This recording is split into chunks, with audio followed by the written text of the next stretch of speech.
10% are using the flat base, which is similar to what's on the note.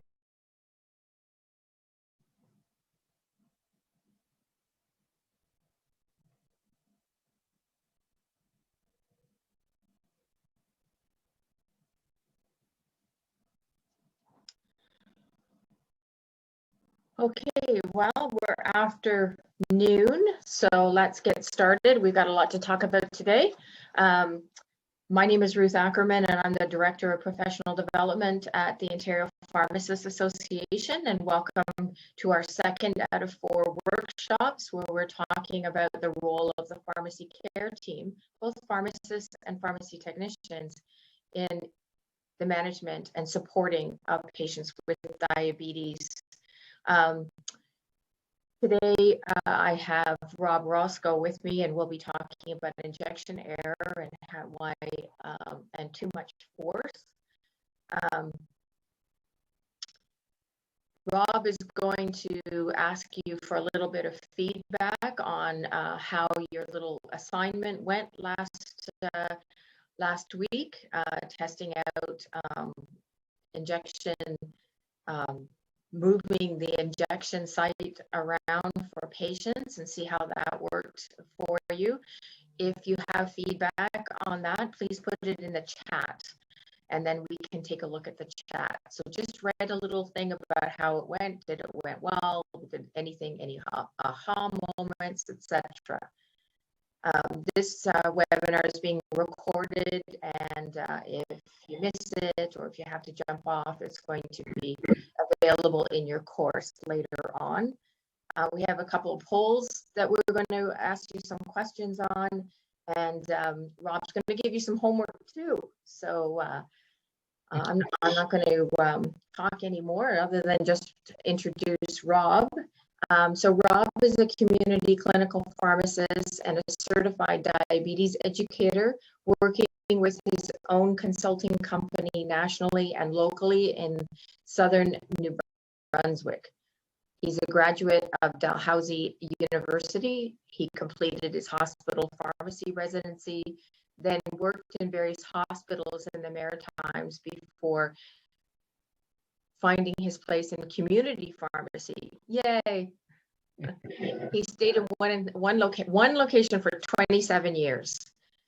So Rob's role is now providing one-on-one collaborative diabetes education and diabetes medication management within family physicians' offices. He also is piloting a new program that includes cardiac patients identified by the cardiac unit with poor diabetes control and no family doctor. He is an active medical education program developer, consultant, speaker, and author, including the expert committee member of the Diabetes Canada Clinical Practice Guidelines. Take it away, Rob. Thank you. And I just want to thank BD for their support of this program. I'm really, really happy for that. So take it away. Oh, thanks very much, Ruth, and good afternoon, everybody. Thank you for joining for the second of 4 modules involving injection technique. And this is kind of building on the one last week, which just talked about the insulin injection practices that were found in Canada. So today we're going to start diving into some of the issues or some of the concerns that we see that could be helped correct by interventions by community pharmacists. And the one we're going to cover today is mainly injection error and in terms of using too much force. So today's objective is actually to take a step back and actually kind of looking about asking your patients about their technique. And that's using the injection technique list of 5 points that was provided last week. Then we're going to dive into understanding the impact of using too much injection force, learning ways that we can mitigate or help soften that unintended injection force. And all during this program, you're going to be seeing different tools and chips that you can use to help support you in your virtual setting in terms of providing that service. So the first part is actually taking a step back and looking about, what did you learn from using the injection technique checklist from your patients last week? And just to recall, this had 5 points on the checklist, and we use this a lot when we're doing a diabetes background check. So sometimes we'll ask what type of pen needles you're using because we're looking at maybe the length and we're looking at the style or design of the needle tip.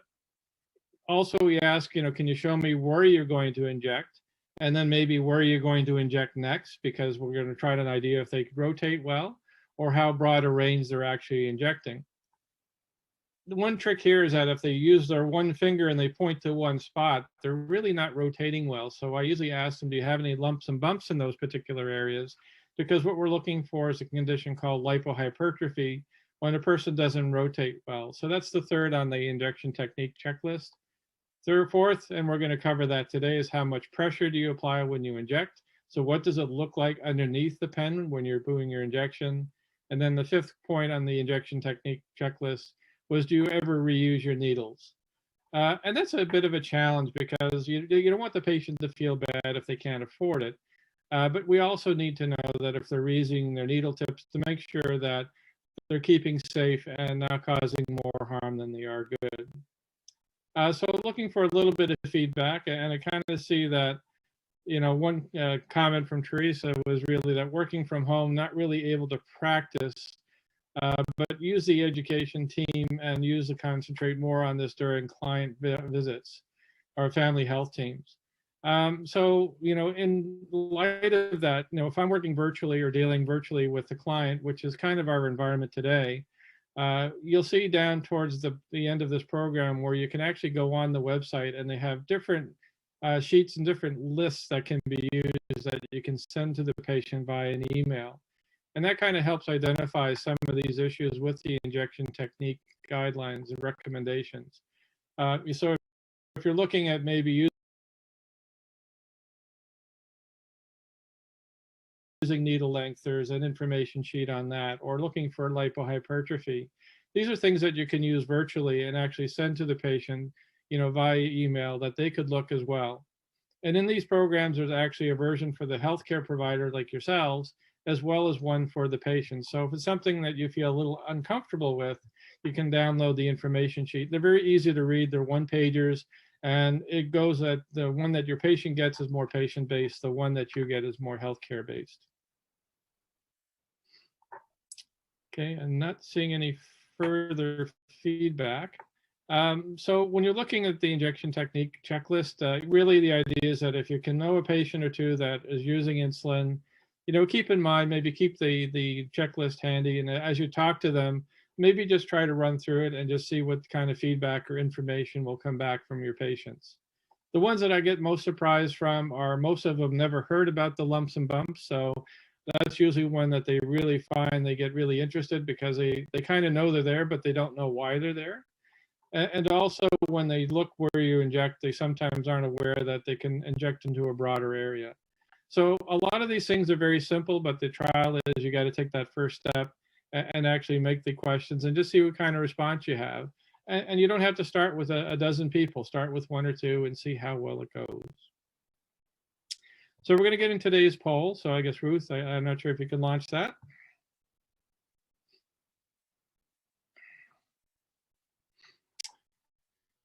So what is the most common injection error technique that patients perform? Is it a skin lift error, injection force, injection site size, or is it needle reuse? Looks like it's coming in pretty good. We've got, haven't got 50, just over 50%. Yeah, no, and it seems to be trending in the same way there. So Yeah. realistically, when I'm looking at the numbers, actually all of them are injection technique errors. So really what we're looking at, the most common one, and people did choose that correctly, was injection force. So we'll start into the next section. We'll dive into the injection force component. And I may have to get you to stop sharing. Here we go. So how much force are your patients using? Well, when we're doing the research or looking at the details, we actually have fancy devices like you see on the right-hand side. We can take the person's pen system and attach an accelerometer or a gauge that actually measures how hard that patient is pressing against their skin with their pen. And on the left-hand side, you can see the results of that. So you can sort of see that the range was quite broad. We went from a very, very light touch of very little force to up to 7 pounds of force in the worst instance. So the average force was about 1 pound, give or take a pound. So, what does that really mean in real life? Well, that's probably still a little too much, but this is just measuring it. So we were just doing it arbitrarily just to see what was the average, amount of pressure a patient was using when they're doing their injections.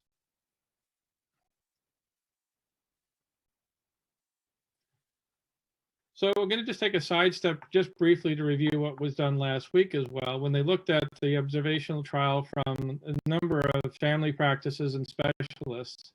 And these were 24 family doctors and specialists that were actually asked about injection technique.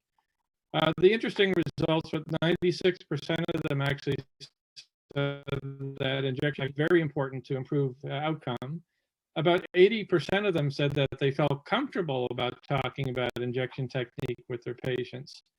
But the reality is that only about 70% of them, were not able to do that because they didn't have the resources of the time. So only a very small percentage of patients ever get talked to about their injection technique. So it really kind of sets it up as a key role for us as pharmacists to get involved with that. So we looked at the patients involved with these physicians, and the average result was showing that when we looked at their injection technique, that we found that at least every patient was making at least one particular error. So when we looked at the most common injection technique errors, so on the left-hand side, you kind of see the broad range here, that it wasn't just one error that people were making. On average, most were making 2 to 4 errors in terms of their injection technique. So if you look on the right-hand side, you get an idea of what are the specific errors those patients are making. And as you correctly mentioned in terms of the quiz, that most were using too high a force. The next was not rotating well and using a small injection site. And you can sort of see not leaving the needle in the skin long enough for that 10 seconds and so on and so forth. So when you look at the proportion of patients making the number of errors, you can see it's like 2 to 4 errors, but it's a combination of most of these, most of the common one being the applied injection force. So these are the two most common, as mentioned, too much force. So really, what does that look like? We don't have those accelerometers, or we don't have those fancy devices. So really what we do is we ask the patient to look at what their skin looks like underneath the injection. So ideally what happens, it should look like this in most cases, that the needle tip should get engaged to where it actually touches the skin and no further. And that puts the insulin exactly where you want it in the fat tissue. But as you go to the right here, you can see that too much force is starting to be applied. We're starting to dimple or press into the skin. And on this side, you can see we really compress the fat tissue to the point where it's almost reaching the muscle, which is going to cause some issues down the road. So really, the other way we tend to do it, one of my colleagues on the injection technique recommendations suggested looking at trying to inject into a stick of butter. That if you're using this needle tip and going into the butter, what you want to see is just this little line left in the butter, just a little tiny dot where the needle tip was. We don't want to see where that post was, or we don't want to see where the needle cap indented into the butter. I tend to use that a lot in allergy when I'm talking to patients, and they seem to get it that, oh, okay, maybe I am pressing too hard, because if I press too hard in the butter, I am going to leave that mark. The pore rotation was the second item, and actually we're going to cover that in module 3 next week.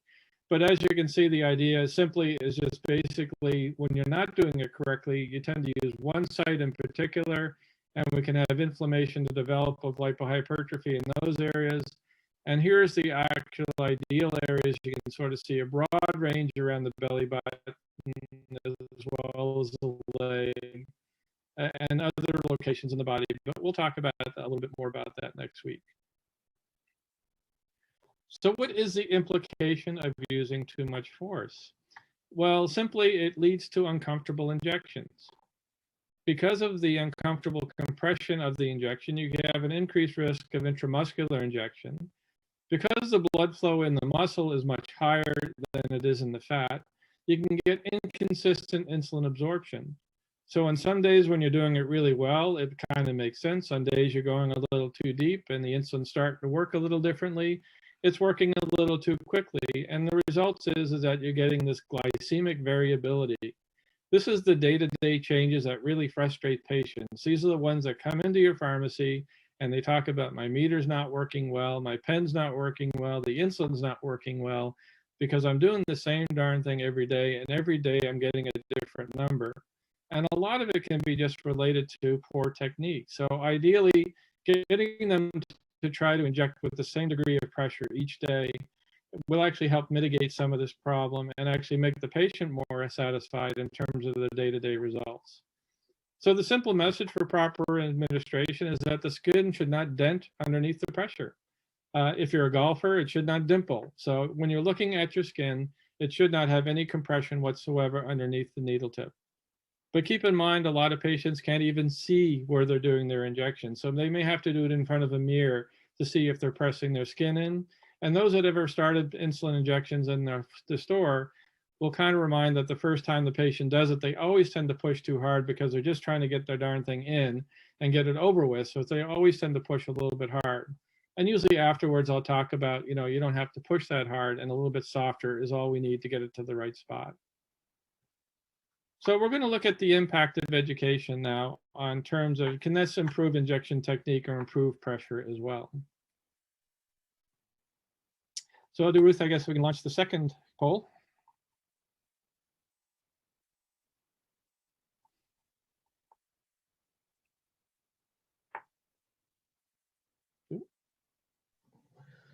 I'm here. I'm just trying to get to it.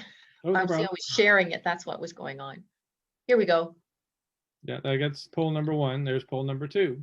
So the question we're asking is, improper injection technique has been shown to improve A1C levels by what percentage time over a 6-month period? Is it 3%, 1%, 0.5%, or 0.1%? My goodness, this is a very learned crowd here. Awesome. We get 80% voted, so. Yeah, that's good. Yeah, so, actually any degree of technique will actually improve A1C levels. But the most robust and the best design study we actually showed was a 1% reduction in A1C, which is a very remarkable time. It's a very short period of time as well.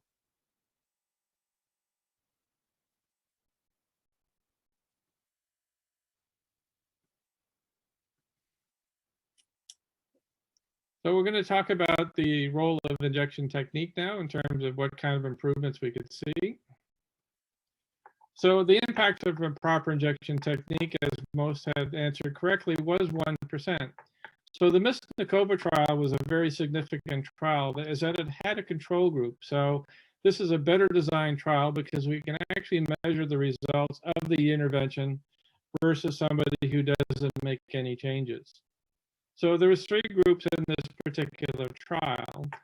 The control group absolutely, obviously didn't do anything different. They just carried on the way they were, and they're kind of wondering what they're being compared to. Group 1 was fortunate enough that they had their needle tips provided by BD at 4mm needles, but they were also provided injection technique education. And group 2, they used their own needle tips, but they were also received the proper injection technique education as well. And at the end of 6 months, they did the measurement, and this is where we found that, the groups that had the education actually had an A1C reduced by 1%.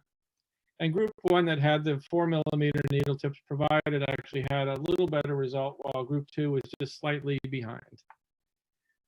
Other important components of injection technique that were found from this trial, because they had the injection technique education, is that needle reuse decreased dramatically, rotation errors reduced to 0, and actually no bruising was seen in either group because probably they were using their needle tips only once, but probably they were not pushing as hard, they weren't injecting as hard, and using less force as well. So you can see that it had a positive impact on terms of how the patient was doing, but a real positive effect in terms of how the patient's managing with a much lower A1C value.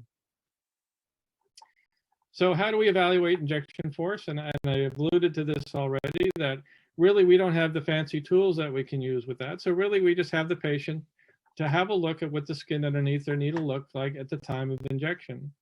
And as I mentioned, some may not be able to see where they're doing their injection, so they may have to use a mirror and kind of keep an eye on how much and how hard they're pressing. For a lot of patients, they stop when they feel the needle tip. So they don't really feel this part here because the needle's gone into the skin. But what happens is that they keep pressing until they actually feel a bit of pressure there. So some that have, more sensitive skins or just newly diagnosed or not just using insulin for the first times may stop at this point because they're getting a sensation that the needle is in. And once they've been injecting for a while, they may just press as hard until they feel the cap level touch the skin, which actually shows a much higher compression of that fat tissue. And that results in the insulin getting much deeper than it should.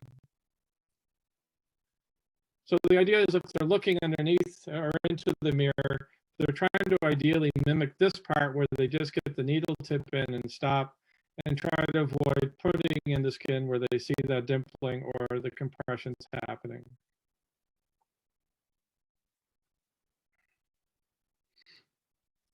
And actually asking the person, in terms of what type of pen needles they use actually helps that as well, because that'll give an indication of how long or the length of the needle tip or the design of the needle tip that they're using. So what tools do we have in the toolbox? And does simple design of a needle tip actually help mitigate the extra force that patients are using?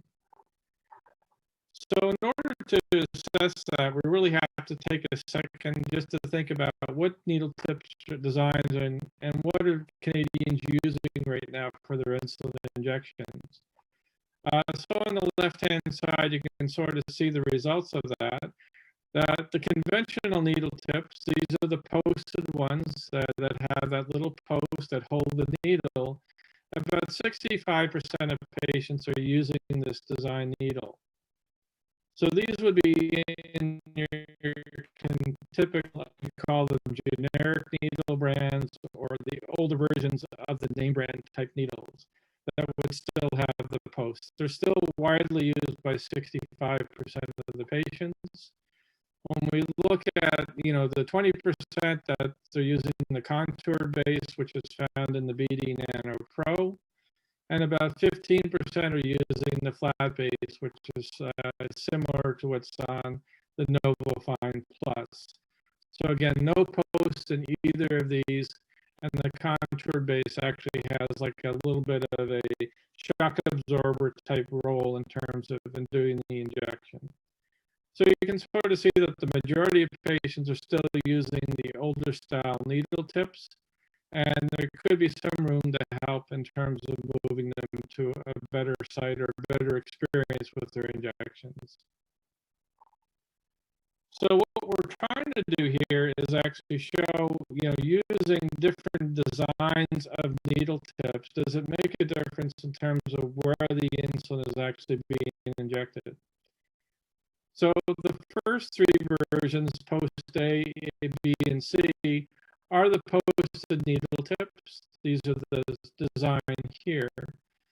And this line here is where we actually want the injection to go. This is the 4 millimeter line where the actual injection should occur. And you can see that just by the nature of the design of the posted version, they got deposited a little deeper than what was intended. So depending on how much pressure the person is pushing on, it may dictate how far that goes underneath the skin. When you look at the contoured base, which is this design here, kind of the orangey color, actually has no post and has that kind of cushioning there. You can see in a majority of cases, I actually put the insulin exactly where we wanted it to be at 4 millimeter needle tips, or 4 millimeter depth rather. So the contoured pen needle actually reduced the risk of injecting into muscle by almost 2 to 8 times. and actually allowed a much more reliable injection site and getting the insulin to where it had to go for much more reliable and predictable results.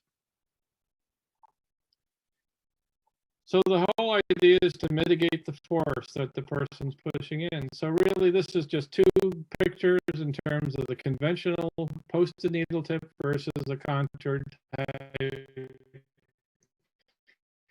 pen needle. So you can see on the left hand side, compressed, and the target zone we're trying to get into is this nice yellowy fat tissue. And you can see it's starting to venture into the muscle fascia where it could actually get absorbed quicker. While on the right-hand side, you can sort of see that puts it exactly where we want it to go.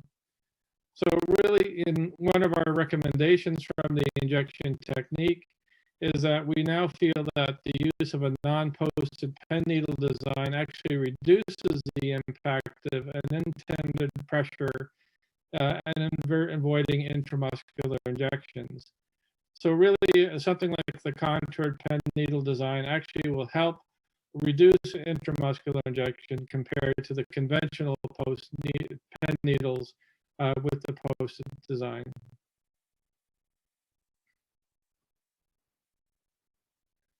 The other thing is to reinforce proper injection technique. So if you have tools in the toolbox, so based through Fit Canada, we have our Fit recommendations. It's a very easy tool to read. It's broken down in different sections, and it's all done by bullet point. So basically, you can look at it and it's well referenced. So a very quick read. I can go from cover to cover in about 20 minutes.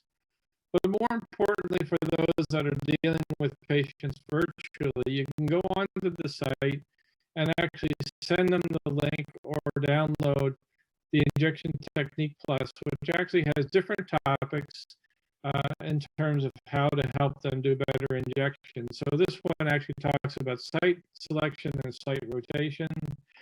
This one in particular is actually for the patient. There's one for the healthcare provider as well that explains those roles and allows you to help your patient by having your own version to help explain that role for the patient. And other tools are available there in terms of describing what is lipohypertrophy and other topics that would be evolved around injection technique. And just reflecting back on the injection technique checklist from last week, these are the typical questions that are very easy to use to make sure the patient is aware of what's happening. What type of pen needles you use, that'll give it an idea of the length and the design the person's using. Show me where you inject. So basically you get an idea, how large an area or where there are more common areas they are. Keep in mind that depending on how they actually show you, sometimes if they just use a finger, it's one spot, but if they use a broad range, that means they're doing more rotations. But it's always good to get an idea where they're doing most of their injections, especially if they're doing them in the arms and things like that. You may want to ask a few more questions. Once you know where they're injecting, you can ever ask, do you ever look for lumps and bumps in those areas? And this is where lipohypertrophy is, or these are areas that may not absorb insulin as well. And then ask about how much pressure do you apply when you inject? And you say, do you ever, dent the skin when you inject?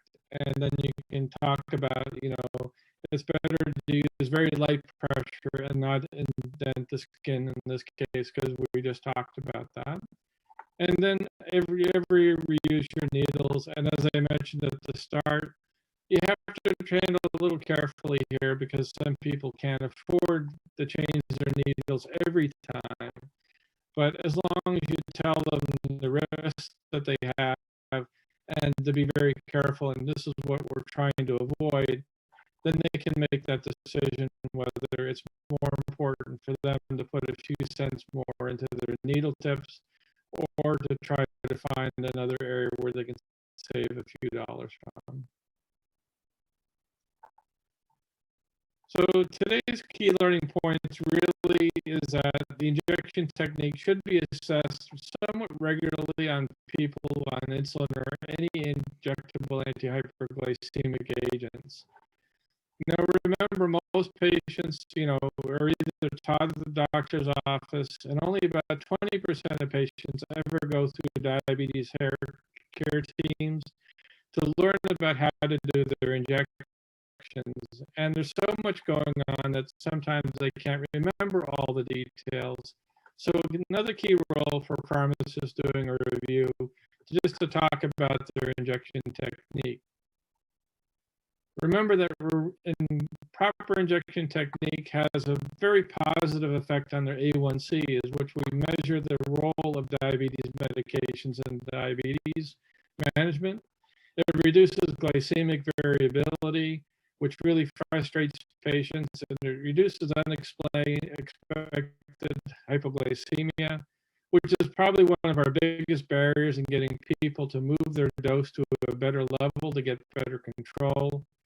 And this all results in reduction of lipohypertrophy, which has the effect on the top three. So really, if we reduce all of those, we're going to have better outcomes and a happier patients as well. And then secondly, a part of this in terms of mitigating force, using a contour-based needle tip, using a 4mm needle tip is very important. So looking at the design of the needle tip, something that's available like in the BD Nano Pro would be actually help in terms of reducing the force, the result of injection force, in terms of how deep the injection goes. So just to recall again, the two most common injection force errors are using too much force. So we're trying to get them not to dent the skin. And next week, we'll talk about the effect of poor rotation. So really what we're going to try to do is apply what you've learned. So, look at the type of needle tips that you're dispensing. So just to get an idea of what's going out of your store and what types of patients are getting them. So, keep an eye on that and see which ones are using what. If you see one that's a longer needle tip and an older design, you may have a good impact in talking to them about the effect of injection force. Keep the image of the injection technique checklist handy so that you can talk to your patients about what their skin looks like underneath the needle tip when they're doing their injections. So give them a tip in terms of how not to push too hard. And then what we'll look at is, next week, hopefully you'll be able to share some of this information during this, and we'll talk about it during Module 3 as we talk, as we start the chat to see how you made it out over the week.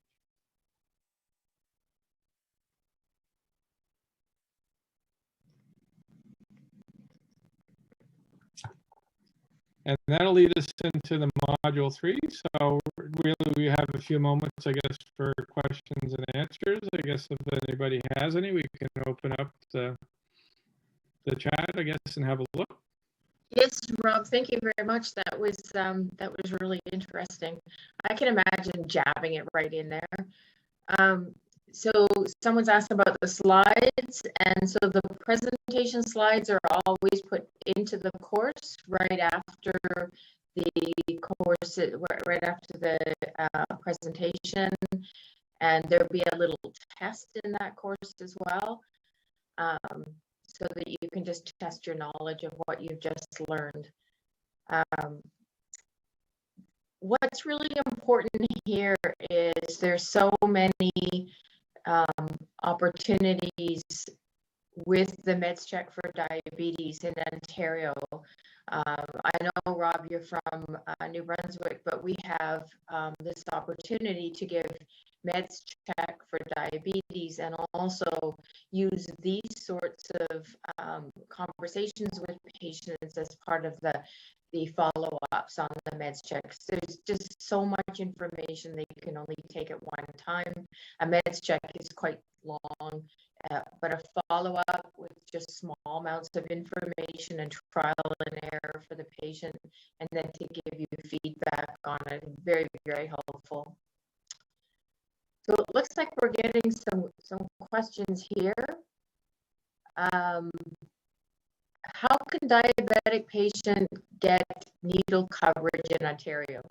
Well, that's going to be pretty hard for Rob to answer.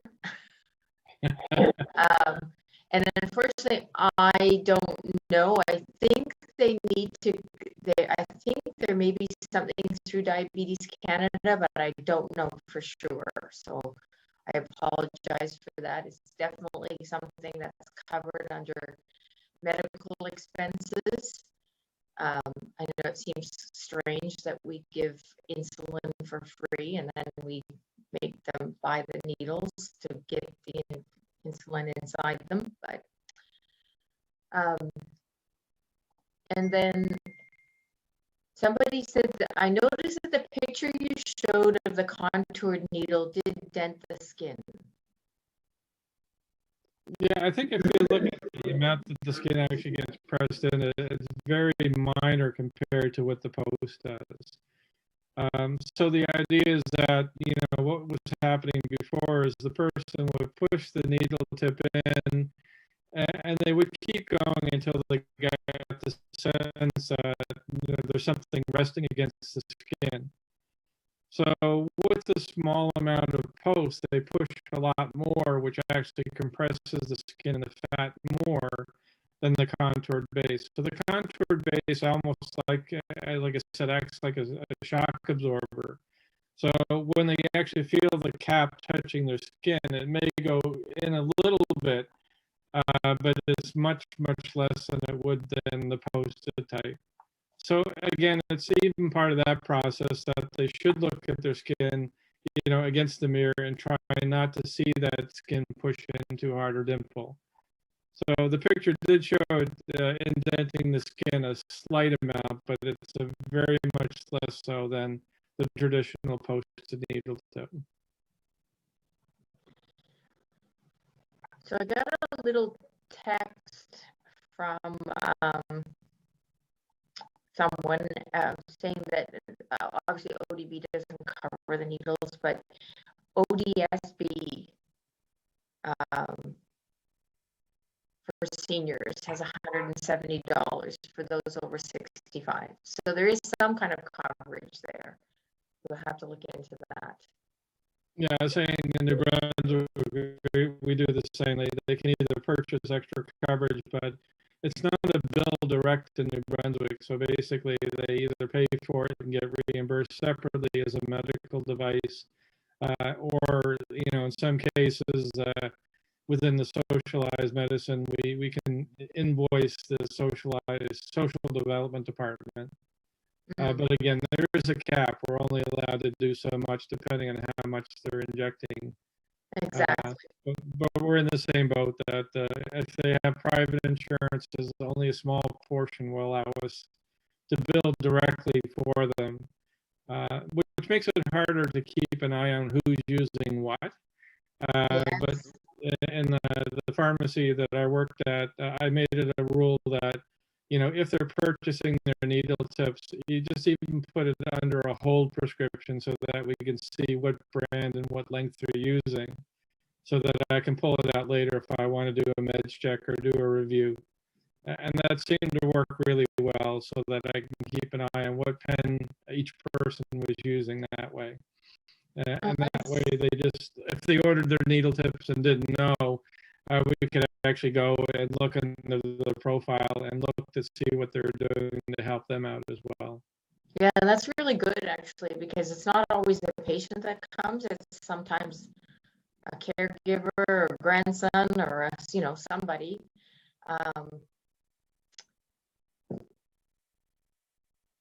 Let's see, we've got somebody else that is in Ontario over 65. They're eligible through syringes for seniors.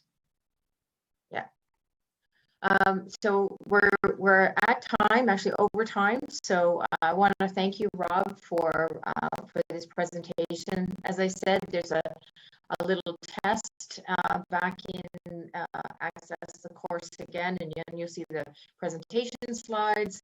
There's a discussion forum, and you can talk amongst yourselves on that. And come back next Thursday, same time, same back channel, as they say, and we'll talk about another aspect of care for patients with diabetes. So again, I want to thank you, Rob, and I also want to thank BD Canada for their support for this. And I hope everyone has a great day. Take care. Take care.